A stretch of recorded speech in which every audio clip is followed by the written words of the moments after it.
जैसा कि सभी को पता है, आज हम पढ़ाने वाले हैं पार्ट्स ऑफ स्पीच।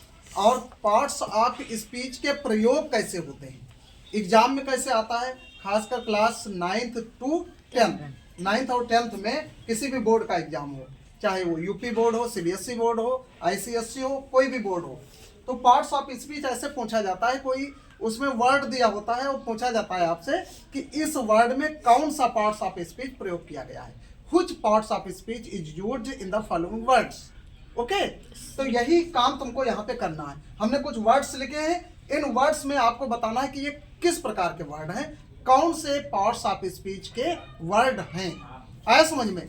तो चलिए सबसे पहले शुरू करेंगे।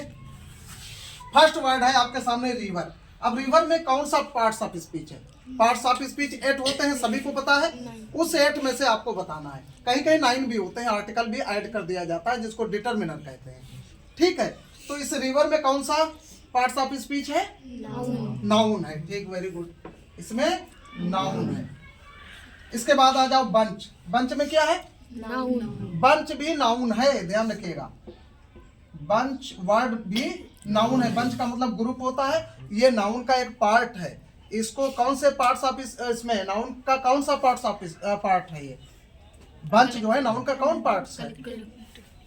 यस, कलेक्टिव नाउन है। कौन सा है? कलेक्टिव। अब आ जाइए डॉक्टर। डॉक्टर में क्या है?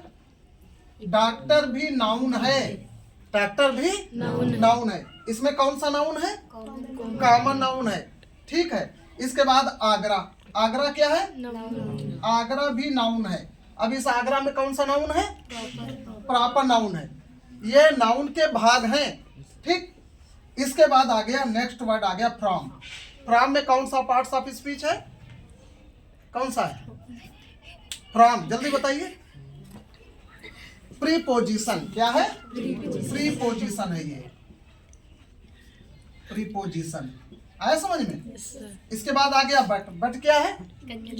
बट है, ऑल्दो है, दो है, ये कंजक्शन होता है। क्या होता है? कंजक्शन। कंजक्शन। ठीक, इसके बाद आ गया हुर्रा। हुर्रा क्या है? इंटरजेक्शन। इंटरजेक्शन, ठीक है, इंटरजेक्शन। जैक्शन। हुर्रा मीन्स क्या होता है, बताएगा कोई? हुर्रा मीन्स प्रसन्नता का वर्ड है, जहाँ पे जैसे we have won the match, हमने मैच जीत लिया। Hurrah, we have won the match, खुशी की बात है कि हमने मैच को जीत लिया। ठीक है, इसके बाद आ जाओ वी। वी में क्या है? वी क्या है? प्रोनाउन है। क्या है? प्रोनाउन है। ठीक है, इसके बाद आयन। आयन क्या है? आर्टिकल है। आर्टिकल। तो ये समझ में आ गया इतना?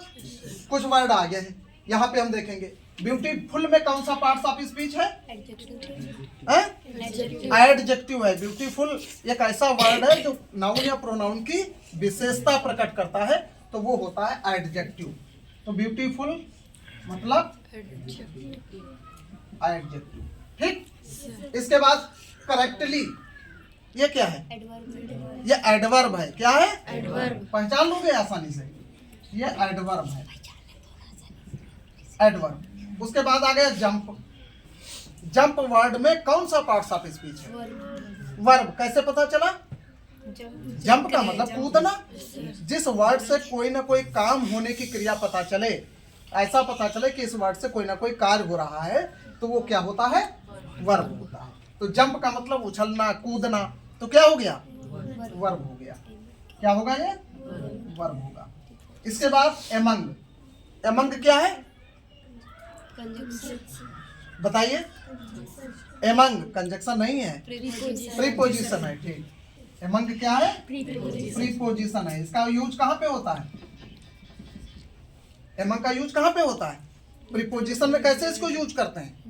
बहुत सारे लोग हाँ, कोई भी वस्तु हो या कोई व्यक्ति हो, जब बहुत सारे लोगों के मध्य होती है तो वहां पर हम एमंग का प्रयोग करते हैं। जैसे कहा जाए divide the sweets among the students, विद्यार्थियों के बीच में मिठाई बांटो। ठीक है, तो वहां पर एमंग का प्रयोग किया जाता है मध्य के लिए। किसके लिए? मध्य या बीच के लिए। इसी का एक और होता है, एमंग का दूसरा वर्ड बिटवीन होता है, वो भी मध्य में होता है, बीच में, लेकिन उसका प्रयोग जब केवल दो लोगों के मध्य में कोई चीज होती है तो वहां पर हम बिटवीन का प्रयोग करते हैं।